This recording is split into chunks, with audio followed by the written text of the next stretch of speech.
Halo, halo, selamat pagi Indonesia. Selamat pagi. Selamat malam Jombang. Selamat malam. Iya, dalam kegelapan terus Iya. ini Bung. Ya, kita kembali di KR 53 Podcast Jalan Kapten Pertendian nomor 53 Jombang. Malam ini Minggu 2 Januari 2002. Hampir lupa ini. 2022. 2022, sorry. Pengen ketok nol, 2022. Ini mau saya korupsi ini tahunnya ini. Kayaknya ingin muda lagi, Bung Kepe. Ya, malam ini saya ditemani oleh Adi Kepe. Seniman atau sastrawan atau apa ini? Spesialisnya. Bapak rumah tangga. Bapak rumah tangga yang kebetulan bergiat di urusan Bien. Berarti sekarang sudah ada berkarya dong. Aduh. Ya, malam ini kita bahas apa, Bung Kepe? Iya, bahas apa ya? kesenian sajalah. Kesenian Iya, saja. biar Apa nggak sih terlalu berat. kesenian? Kesenian itu setahu saya itu tayupan, Yo, semua cabang seni itu ya dikatakan sebagai seni. Ya seni tari, ya tari, seni gambiongan. teater, Oh, itu. seni sastra, seni musik, segala macam seni lah. Ah, Segala macam seni lah. ada apa dengan kesenian sekarang itu? Dunia seni sekarang itu loh. Ya enggak Ada ada apa? apa-apa sebenarnya. Sama sekali tidak Nggak- bergemuruh ya. Enggak ada apa-apa gitu. Tidak bergemuruh sama Tidak sekali. bergemuruh. Kalau dulu kita suka sekali tuh mengikuti perkembangan para seniman-seniman itu, gemuruh. Tiba-tiba mengeluarkan karya sastranya yang begitu meledak-ledak, mengeluarkan puisinya yang dibaca di kampus-kampus. Kalau dulu kan begitu. Iya. Ya, menarik. Sekarang Iya, kan sepi sekali. Menarik sekali dulu. Nah, Ngene Cak Pri. ya, gimana? Dunia sudah berubah gitu ya. Berubah. Berubah dan kita nggak pernah tahu apa yang akan terjadi besok gitu kan. Mm-mm. Rasanya menjadi tidak adil memang kalau membandingkan katakanlah dunia seni di tahun 90-an lah yang kita Iya. Iya. awake dhewe cek nakal-nakal Iya, ya, biyen masa-masa gitu. kita. Iya, Kita- masa-masa kita nakal lah Awal-awal pokoknya kita gitu. mengerti ada istilah dalam Kongres Kebudayaan sastra gending dan sastra gendeng gitu lah. Dulu itu ya suka Ya. sekali itu dulu. Nah, Eh, rasanya memang kita yang tidak bisa mengikuti perkembangan zaman atau zamannya yang terlalu Yang jauh, cepat, terlalu terlalu cepat cepat, meninggalkan kita atau bagaimana gitu kita juga nggak tahu gitu. Tapi kalau saya secara pribadi merasakan memang sudah ada perubahan-perubahan yang sangat signifikan gitu ya. Ada perubahan yang elementer yang saya sendiri kadang terkejut untuk mengikuti perkembangan itu. kewalahan begitu ya. Iya. Untuk, Gampangannya gini Cak Pri. iya. Kita yang hidup mengalami masa remaja di tahun 90-an itu Iya. sangat apa ya jenenge ya? Hmm. Sangat sepakat bahwa kita punya musuh bersama Oh. yang bisa kita sikapi salah satunya melalui kesenian itu gitu. Aku gak ngomong soal sosok ya. Aku gak Iya, ngomong soal betul. sosok. Oke.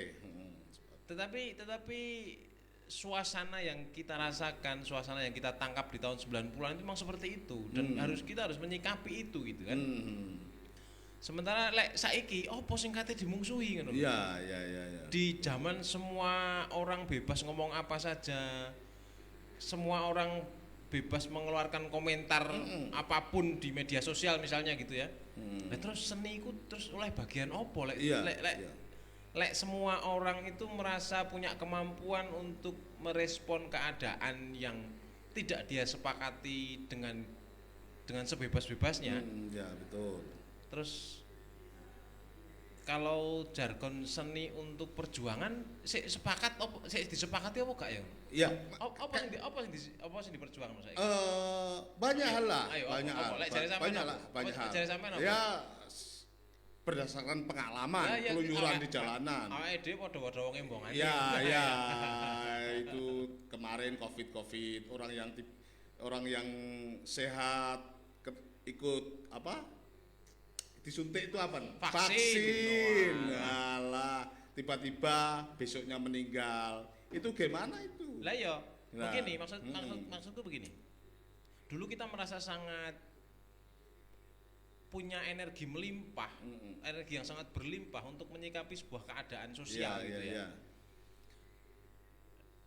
ternyata kondisi yang sangat tertekan itu, yang sangat membuat kita terjepit itu ternyata mengasihkan gitu loh. Oh, Memacu kita untuk bisa mengeluarkan banyak hal gitu. begini Bung Kepe, saya rasa kritis atau protes dilakukan oleh teman-teman seniman Iya. itu tidak terjadi pada tahun 90-an saja. Sebelum Jauh itu, sebelumnya iya. zaman kolonial Iya. kita mengenalkan Mas Marco itu kayak apa. Maksudku Dengan kan itu, kita kan? membicarakan yang ya sing awake dhewe alami ae Cak Pri. Zaman Soekarno juga kan Ojo ada. ado-ado gitu, ojo ado-ado. Iya, gitu. Kita sendiri mengalami di tahun 90-an itu merasakan bagaimana energi yang kita miliki itu koyok-koyok itu ada saluran gitu loh Cak Pri. Ya, oke. Tapi lek zaman saiki kayak sing tak omongno mau ya. Ketika semua orang bebas berpendapat, ketika semua orang bebas untuk mengeluarkan apapun yang ada di kepalanya melalui saluran-saluran yang sedemikian banyak, koyok-koyoknya kok kesenian menjadi hanya dalam tanda kutip gitu ya. Ya. Zaman saiki wis gawe indah-indahan tok ngono. Oh, Tidak ada apa sih yang kita perjuangkan sekarang ini gitu. Maksudku gitu loh. Oh, ya. Lek aku secara pribadi meyakini bahwa seni itu adalah untuk perubahan. Seni itu untuk perjuangan. Ya. Jadi kita melakukan aktivitas di dunia seni itu adalah ada sesuatu yang tidak kita tuju gitu. Gak iso kita membicarakan soal keindahan-keindahan tok tanpa ada sesuatu yang ingin kita sampaikan kepada orang lain tentang ideologi yang kita yakini gitu. Ya. Tentu berkesenian itu tidak hanya berbentuk puisi. Oh ya, tidak. Seperti saya bisa bilang. lukisan Iya, betul dengan sekali. Betul Ya. sekali seperti yang sudah tak sampaikan tadi, seni ya. itu bisa seni apa saja gitu. Karena kebetulan saya Tapi yang terjadi rata-rata apa ya? Ya tadi yang dibilang jogetan toh hanya untuk ngepop toh. Nah. Apalagi sekarang kayak media sosial itu bebas iya, kan gitu. makanya Kan iku, gitu. makanya iku. Rasa-rasa ini mungkin yang tak rasakan secara pribadi saja, yang nggak tahu kalau teman-teman yang lain gitu. Saya dulu ketika berkesenian di tahun 90-an itu juga sudah ada pertentangan tentang hal itu, bahwa seni untuk seni atau seni untuk perjuangan. Kira-kira yang betul itu mana kira-kira? Ya masing-masing punya Punya pendapat punya sendiri pendapat ya? sendiri, Iya. punya ideologi sendiri-sendiri begitu ya. Sudah ada pertentangan-pertentangan itu dan sangat tajam gitu. Tetapi lek didelok zaman saiki ku kok kecenderungannya menuju ke arah ya wis, seni ku ya indah-indahan ae, kayak menghibur orang. Iya, betul.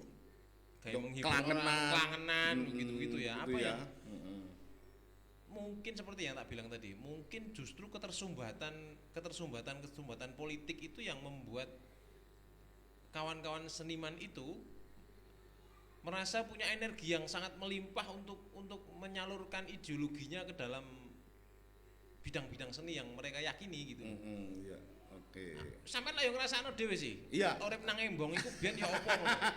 Nyanyian-nyanyian yang kita dengar zaman dulu itu Lebih beda jauh dengan yang sekarang gitu kan. Sekarang melo semua. Nah ya, makanya iku meskipun zaman biyen ya ono Anak melone tapi melone melo. ono Apa ya? Malaysian gitu Iya. ya. Tetapi kan awake dhewe kayak sing tak mau remaja yang sedang nakal-nakalnya di tahun 90-an itu bisa merasakan betul bahwa ada semacam transfer ideologi dari angkatan-angkatan sebelum kita gitu. Ya. Apa sekarang tidak ada memang macet atau angkatan sebelum sekarang itu atau eman Ya, atau dia sendiri sudah terbawa pola era post truth syndrome sekarang ini. Nah, itu yang mau tak sampaikan. Mau tak tanyakan ke sampean, bukan tak sampaikan, mau tak tanyakan ke sampean gitu. Sebagai itu? seorang pengamat gitu ya sampean ya, sebagai seorang pengamat, apa sih yang sebenarnya dirasakan oleh orang-orang zaman sekarang gitu loh. Aku tidak terlalu intens bergaul dengan anak-anak muda, aku tidak terlalu intens dengan bergaul dengan anak-anak usia-usia yang sekarang ini usia-usia belasan atau 20-an gitu. Jadi tidak bisa gak iso terlalu merasakan apa sih sebenarnya yang mereka rasakan itu gitu. Anak-anak sekarang, Bu Kepe, saya mau bilang tidak tahu angkatan-angkatan sastra itu tidak tahu. Kalau kita dulu kan gledek hafal terus, angkatan Pujangga Lama, Melayu Lama, Balai Pustaka gitu ya, Pujangga Baru 45. Nah, sekarang nggak tahu apa itu. Padahal katanya kamu sekolah di saya bahasa loh. Ya, iku. itu nggak tahu dia. Pelukis-pelukis tidak tahu juga sekarang. Iya, betul. Kita sama-sama ya, Cak Pri ya. Iya. Sama-sama mengalami masa itu dan sekarang mengalami masa-masa yang sekarang ini gitu. Soalnya aku dewe kebetulan saya memang berkonsentrasi untuk menulis naskah drama. Saya tidak banyak menulis karya sastra yang lain gitu ya. Ya sesekali lah nulis puisi, sekali nulis cerpen, tapi saya memang tidak memfokuskan diri ke arah sana gitu. Saya memang memfokuskan diri saya sendiri untuk banyak menulis naskah drama gitu. Dan aku merasakan betul nulis naskah drama zaman biyen sampai zaman saiki ku beda ya. Waduh, ketika lebih mengalir dulu kira-kira atau apa? Sekarang tersumbat mengalami kesumbatan? Bukan, saiki ku apa mungkin mergo aku tidak terlalu muda gitu ya. Durung tua tapi lo ya. Iya. Iya. Medium rare. Iya. Mungkin ya kalau masih muda dulu kita masih idealis, sudah tua bisa kapitalis. Begitu kan. Saya rasa tidak. Saya rasa tidak. Pram sampai hayatnya pun masih tetap kritis, bisa dong. Iya. Iya, Mukhtar Lubis. Aku saiki iya kan? nulis naskah iku rasane kok wagu gitu loh. Iya. Wagu iku basa nang Jepang apa? Wagu saru mungkin ya. Gak pantes ngono lho. Gak pantes gitu mungkin ya. Gak pantes gitu. Ketika misalnya bukuku yang akan segera terbit ini, ya. aku akan menerbitkan buku naskahku yang tak tulis tahun 98 gitu. Iya. Jadi pirang puluh tahun itu baru tak terbitno saiki. Iya. Naskah itu berbicara tentang penggusuran daerah kumuh di sebuah kota gitulah. Yang sangat tidak manusiawi ketika aku mengalami langsung peristiwa-peristiwa seperti itu kemudian tak tulis dalam naskah gitu ya. Ketika aku tahun-tahun saiki arep nulis naskah model koyo ngono iku susah ya. Iya. Padahal sekarang banyak juga. Tidak ada energi yang mendorongku untuk melakukan hal yang sama gitu. Banyak perampasan. Saiki lek nulis naskah iku konflik di dalam keluarga, konflik ibu itu, dan anak begitu. Aku terakhir nulis naskah yang seperti itu mungkin tahun 2000, yang maksudnya tak pentas keno gitu ya. 2000 terakhir monolog itu 2014-an mungkin. 2014 2015 gitu. Aku bicara tentang aku menulis naskah monolog itu tentang orang-orang yang hilang itu. Wiji Dukul dan kawan-kawan yang sampai sekarang enggak ketemu itu. Ketika aku menuliskan itu aku masih merasa punya energi untuk berbicara tentang hal itu gitu. Tapi begitu tak pentas nang naskah iku ndek ngarepe arek nom-nom sekarang. Iya. Gak ono sing mudah. Apa ya? Nggak nyaut begitu ya. Dalam hati bertanya itu oleh mesu tak gak sih? Bingung ngono lho. Iki aku sing salah mongso apa arek-arek iku sing gak gelem sinau ta ya apa gitu. Gak nyambung naskah itu. Kayaknya generasi ini sudah mengalami putus kalau saya melihat. Berbeda kita dulu mengikuti perkembangannya dulu. Padahal zaman biyen itu kan arus informasi tidak sebanyak sekarang. Sedahsyat sekarang, tidak semudah sekarang kan. Tetapi sekarang pegang gawe saja sudah. Iya. Tapi pertanyaannya kok kita bisa tahu sangat dalam kepada peristiwa-peristiwa yang ingin kita tahu gitu kan. Ya mungkin sebabnya itu instanisasi hidup itu yang akhirnya merubah gaya, bukan hanya gaya hidup tetapi juga gaya berkesenian mungkin ya. Makanya kalau pertanyaannya apakah masih ada seni untuk perjuangan, ya itu memang harus dipertanyakan ulang memang. Kita berjuang melawan apa gitu. Kalau kita menyempitkan pembicaraan kita itu dari sisi perlawanan politik gitu ya. Oke, kayak politikus. Ya akeh musuhe pasti. Kayak politikus. Pasti akeh musuhe. Iya. Tapi masih ada lah. Pertanyaanku adalah itu, Cak. Iya. Apakah mungkin karena kita ini sekarang banyak sekali tahu informasi bahwa sudah sedemikian busuk politik di Indonesia? Bener ya Indonesia? Kita ngomong Indonesia kan ya? Antah berantah. Gak apa-apa. Antah berantah. Apakah mungkin karena kita sudah tahu sedemikian banyak kebusukan di dalam dunia politik itu sehingga akhirnya bingung. Ya, mana yang perlu Lah dituangkan iya dulu? apa sing kudu tak bidik iki lho apa gitu loh. Lek ngomongno Iya. korupsi kabeh wong korupsi. Semua Jangan-jangan kita juga termasuk bagian dari itu gitu kan. iya. Lek masalah otoritarianisme itu kita tidak merasakan secara langsung, tetapi kan Iya. tetap kita melihat bahwa masih ada. Ya artinya Hal-hal dulu yang otoriter dulu kita itu. ngerasani saja sudah pulang ke rumah sudah Iya. diambil ya. Sekarang tidak ya. Mungkin seperti itu ya, Iya. tidak merasakan itu kali. Ya cuman biasa kan. Hmm. Aku biyen ngontrak ambek arek bolak-balik diteror lewat telepon. Iya. Ya biasa lah hal Biasa, seperti itu. gitu. Pementasan diikuti Intel gitu Nah, biasa lah. nah. Masih sampai beberapa pertunjukanku yang terakhir itu lah pentas Iya. ya tetap diikuti Intel tapi kan Iya. wis beda suasanane. Setelah nonton monolog Ontosoro dulu pulang dipanggil, kamu dari mana? pernah mengalami kita itu waktu itu ya. Apakah mungkin semakin banyaknya informasi yang kita dapat semakin membuat kita bingung hal mana yang harus kita sikapi nih gitu. Pertanyaannya dari awal tadi adalah jikalau kita masih saya lah katakanlah ya, bukan kita lah karena tidak semua orang Ya. mengklaim bahwa Mengamini lah. mengamini Iya. seni untuk perjuangan itu. Jika saya masih mengamini bahwa seni itu untuk perjuangan, hal apa yang saya perjuangkan sekarang ini? Aku juga ngerti ya. Tapi pelukis peke itu masih terus, Masih. tidak berhenti juga. Ya, tetapi kan Tapi sayangnya banyak komunitas-komunitas penulis cerpen, penulis buku, novel itu hanya ngepop saja seperti selebritis lah. jangan-jangan sekarang ini tapi duit itu lebih penting dibanding segalanya. Meskipun zaman biyen duit ya penting ya. Penting. Saiki- Dari dulu duit iya. penting. Mungkin loh sekali lagi mungkin ya kita tidak perlu bersusah-susah lagi, kita nggak perlu jelimet lagi mikir sesuatu gitu. Lah saiki joget-joget tok tentang TikTok ngono iso Iya. oleh duit ngono kan. Seperti itu kayak. Lah iya nang Instagram koyo ngono ya iso oleh Iya. duit ngono. Terus apa meneh yang harus kita Berulang-ulang ngisi di YouTube oleh duit ngono. Ya kayak KR53 suwe-suwe mau oleh duit. Oke, Bang Kepe, ada teman nggak yang perlu disenggol, diberi salam-salam gitu? Supaya teman-teman kita sehat semua lah. Iya.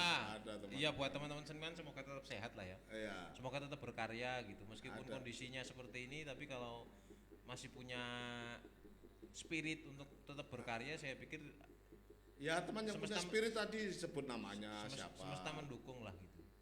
Semua ya semua teman-teman seni lah. Yang di sana-sana di Gresik, di Surabaya Iya. bisa aja lah. Gitu tradisinya KR53. Mungkin Budi Palopo yang ada di Domas ini juga berkesenian sekarang, masih sampai sekarang masih berkesenian, tapi ngiringi penganten.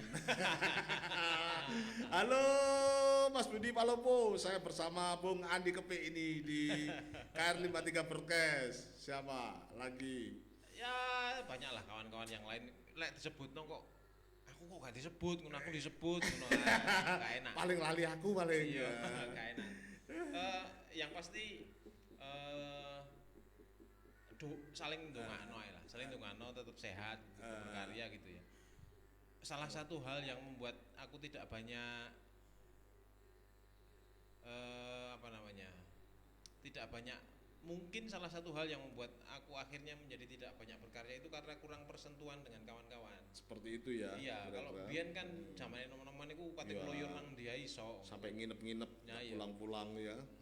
Celana dalam pun nggak pernah ganti, begitulah kira-kira seniman dulu. Ini ada yang komen ini, Bung Epe, bukannya yang paling gembel itu yang paling seni? Dari Anan Nasha ini komennya begitu kira-kira. Nggak, Itu apa identik dengan itu kira-kira? Kalau aku Ada yang bilang itu adalah bagian dari perlawanan. kalau aku secara pribadi semenjak dulu menyatakan diriku ingin aktif di dalam kesenian, saya tidak meyakini bahwa kekumuan itu bagian dari kehidupan kesenian gitu. Seperti itu ya. Iya. Dan saya memang banyak apa ya jenenge, banyak ya nggak klop dengan teman-teman ketika aku ngomentari tentang kekumuan tampilan fisik maksudnya ya. Maksudnya fisik gitu. Aku tidak terlalu ganteng gitu kan. Makanya aku harus selalu tampil bersih gitu loh. Itu pilihannya ya. Itu pilihannya. Nek wis ganteng-ganteng ngono. Iya. Ya, kamu tetap kelihatan ganteng kan? Iya. Aku rupaku koyo ngene, gak resikan pisan. Oke, Bung Kepe. Yang paling menginspirasi dulu siapa? Paling menginspirasi ketika zaman-zaman dulu ada angkatan 45. Nah, kalau siapa? Aku kan wis ngomong, aku kebetulan banyak berada di wilayah seni teater gitu ya. Iya. Dan Ya, orang teater paling enggak. Iya. Rendra kan juga teater kan? Iya. Aku memang berusaha untuk banyak berkarya di bidang nulis naskah gitu kan. Jadi naskahku pertama itu tak tulis tahun 94 kalau nggak salah ingat. 93 atau 94 gitulah, pokoknya tahun-tahun itulah. Judulnya Krempyeng. Naskah itu muncul setelah aku membaca naskahnya lali jenenge dari teater Gapit itu Mas Bambang SP. Oh ya. Mas Bambang ya. Jadi suatu ketika aku maca naskah Mas Bambang Widoyo itu, Mas Bambang Widoyo SP itu berjudul Tok. Setelah aku maca naskah iku, aku dadi sombong. Alah mek nulis ngene aku ya iso. Setelah itu saya berusaha untuk memberanikan diri menulis naskah. Yang apa namanya, menemani proses belajarku menulis naskah itu selain Mas Bambang Widoyo itu, maksudnya karya-karya beliau gitu ya. Aku nggak kenal secara pribadi dengan beliau, kan nggak kenal lah.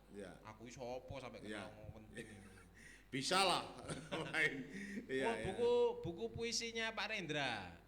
Buku puisinya Pak Rendra itu orang-orang Rangkas Bitung itu sangat mempengaruhi keberanianku untuk menulis naskah pertama itu. Kemudian buku puisinya Cak Nun, kemudian lagu-lagunya Iwan Fals, 1000 masjid satu ya. Cak Nun itu kan. Terus tentu saja Wiji Tukul gitu ya. Tidak bisa terhindarkan nama itu gitu. Tidak bisa terhindarkan. Ya itu yang membuat saya akhirnya berani untuk menulis naskah sampai saiki. Sampai saiki. Lek sampean wis nulis apa, Cak? Saya lebih suka pada ghostwriter. Uangnya kan banyak itu. Urui kok dadi ghostwriter.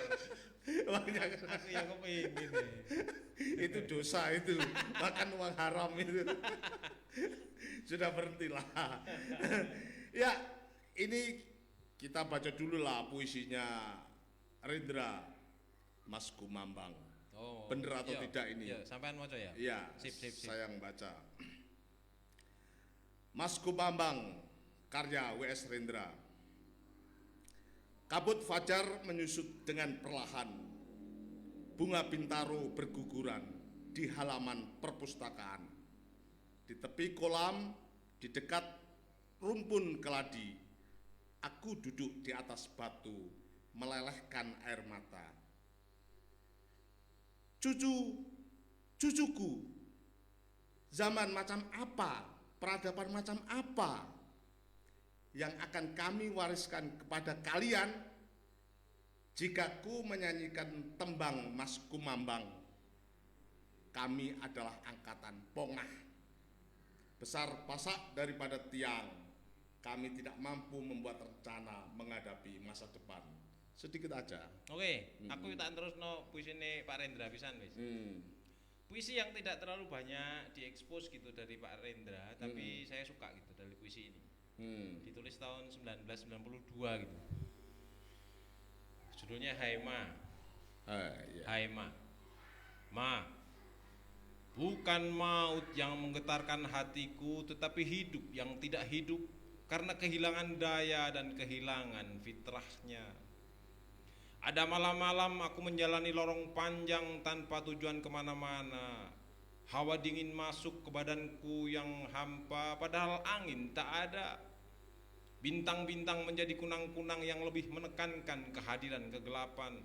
Tidak ada pikiran, tidak ada perasaan, tidak ada suatu apa. Hidup memang fana, Ma. Tetapi keadaan tak berdaya membuat diriku tidak ada.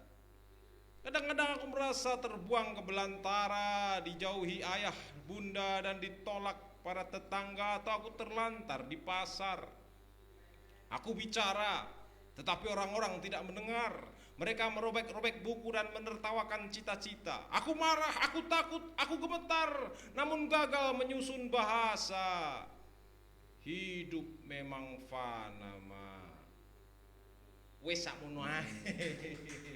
Ya. Sek duwo puisi ini. Panjang itu. Tahun Si 92 ya, ya.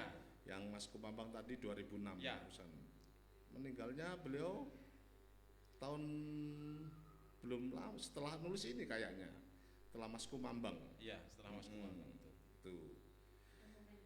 Ya, kita Ngopi sik sak beliau. ya, kita tanggapi yang komen ini. Saya harus nge-refresh dulu. Supaya komennya muncul gitu. Ya, sambil cerita yang lain. Cerita yang dulu itu kita kenal ini siapa ini, Kori Layun Rampan dengan tulisan-tulisannya yang cuaca di atas gunung dan lembah. Aku dulu mengira beliau itu perempuan loh. Ya, lagi. Asli, saya kira pertama kali membaca nama beliau itu saya pikir ya, perempuan waktu menghiasi SMA. Pertama Jawa Pos kan? Waktu SMA saya membaca nama beliau tak kira perempuan. Iya, Maafkan itu saya, guru Pak Kori. guru SMP saya justru malah menyarankan itu. Itu kalau kamu ingin menjadi seniman, tapi enggak jadi juga sekarang. Itu kamu ikuti jejaknya Kori Layun Rampan, weh. Tapi penampilannya lah jauh lebih seni sampean daripada aku. itu dulu.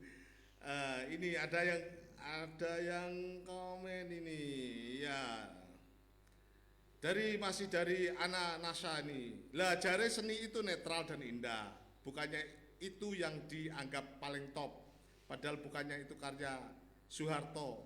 Ini tanya kepada Bapak Kepik. Maksudnya piye? Ya, lah jare seni itu netral dan indah, Ya, bukannya ya. itu yang dianggap paling top. Ya. Padahal bukannya itu karya Soeharto. Ini tanya Bapak Kepik. Oh. Ini tanya Bapak Kepik. Lek menurutku itu lanang kowe itu sih ku. Gak ero aku. Mbak ya. Cewek kayaknya Iya, namanya Ana Nasha. Mbak Ana, Iya. Mbak Ana gitu ya. Itu pilihan saja Mbak Ana. Pilihan maksud saya begini. Seseorang ketika berada di dunia kesenian itu bisa saja menempatkan dirinya pada posisi yang netral. Netral itu artinya ya dia tidak memihak ke kanan, tidak memihak ke kiri, dia hanya Tidak ngurusi proyek ya dia, begitu. Kan seperti netral kan. Iya. Ya, berkarya terus berkarya gitu. Dia hanya memposisikan dirinya pada posisi yang tengah sehingga bisa diterima oleh semua orang. Itu pilihan memang. Tetapi saya tidak memilih itu. Saya tidak memilih itu. Saya memilih untuk berpihak. Berpihak kepada siapa? Berpihak kepada orang yang saya rasa butuh untuk dipihai. Iya. Mungkin kemarin saya memihak kawan-kawan yang kurang beruntung hidupnya gitu kan, mungkin ya. Suatu saat mungkin saya akan bergerak ke kanan gitu kan, saya akan memihak orang-orang yang memberi saya proyek misalnya gitu. Ya, misalnya ini. Kalau ya sah-sah saja. Sah-sah saja. Ya. Saya tidak pernah begini. Aku tidak pernah memusingkan kau berada di pilihan yang mana ketika kau berkesenian gitu. Mau memilih netral, oke, karena itu juga bagus gitu kan. Artinya apa yang dilakukan oleh kawan-kawan yang berada pada posisi yang netral itu bisa diterima oleh semua orang, bisa menghibur gitu ya, bisa menyenangkan hati, itu kan tidak ada masalah gitu. Tetapi kalau ada yang memilih berada pada posisi untuk memihak salah satu, ya saya silahkan saja gitu. Monggo saja ya. Monggo saja, sah-sah saja kok, saya pikir gitu. Karena seni itu sensitif iki. Sensitif. iki. Seni itu tetap membawa bahagia lah. Iyalah. Tetap membawa bergairah. Seni itu bukan sesuatu yang bisa didoktrinkan secara kaku gitu loh. Iya. Ya itu tadi kan. Nah iya. Bisa gemulai. Nah iya. Kalau seni itu berubah menjadi sebuah doktrin yang sangat kaku, yang sangat tidak lentur gitu ya itu selesai. Makanya yang terjadi kalau seni itu dibawa ke kakuan, dibawa ke apa ya, tidak bisa lentur, ya wajah-wajahnya para senimannya seperti preman begitulah. Ya terima kasih Bung Gepek untuk kehadirannya. Saya rasa durasinya sudah cukup ini. Nanti kita ngobrol-ngobrol lagi lebih mendalam. Siap. Terima kasih. Ya, jangan lupa teman-teman yang ada di sana. Kalau kalian ke Jombang, mampir aja ke kedai Sufi. Ada kopi Nusantara, terutama Excelsa. Kopi asli dari Jombang Wonosalam. Terima kasih. Wassalamualaikum warahmatullahi wabarakatuh. Waalaikumsalam warahmatullahi wabarakatuh.